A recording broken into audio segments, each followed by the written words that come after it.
The ultimate artistic medium, the medium in which love, the ultimate aesthetic subject, can be most richly developed, is not painting or music or drama or poetry. It's life. More specifically, it's marriage. To hear the call of duty is not to surrender the aesthetic, but rather to experience it more richly. I choose the absolute. And what is the absolute? It is myself in my eternal validity. The judge is just one of many who's observed that happiness is one of those things we're much more likely to find if we're not looking for it. This is why Judge Williams says that choosing oneself is also choosing to choose. He thinks this decision is such a serious matter that he adopts an almost religious attitude towards the words either or. He says that erotic love in its spontaneous, immediate form always could die because infatuation is unreliable. But love that becomes duty is protected and preserved. Love casts out fear. But if love nevertheless fears for a moment for its salvation, then duty is precisely the divine nourishment love needs. According to Judge William, the historical character of married love, its essential persistence over time, makes it aesthetically superior to romantic love without marriage. It is not true that marriage is an exceedingly respectable but tiresomely moral role, and that erotic love is poetry. No. Marriage is really the poetic. What first love lacks is the historical. Romantic love can be portrayed artistically in the moment.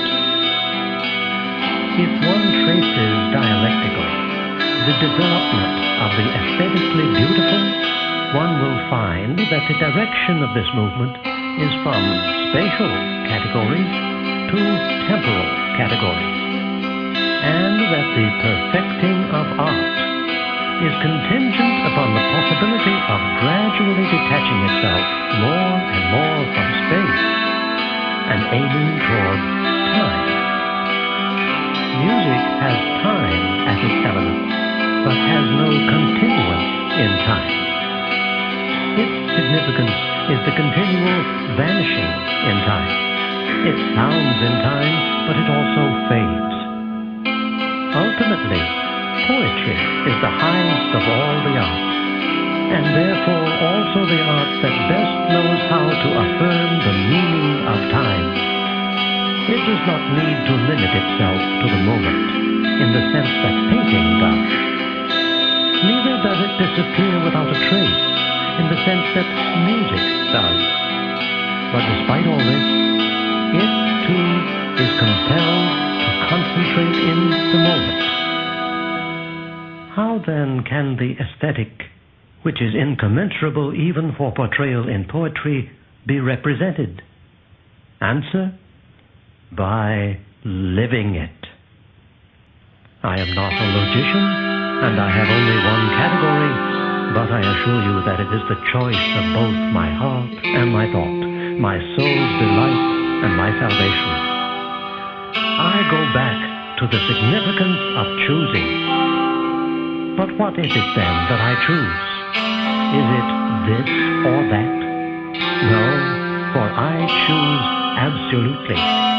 And I choose absolutely precisely by having chosen not to choose this or that. I choose the absolute. And what is the absolute?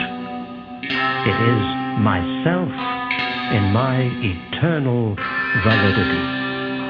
The words either or have always made a great impression on me, and still do, especially when I say them this way, plainly and by themselves. They act upon me like an incantation formula, and my soul becomes exceedingly earnest, at times is almost in a state of shock.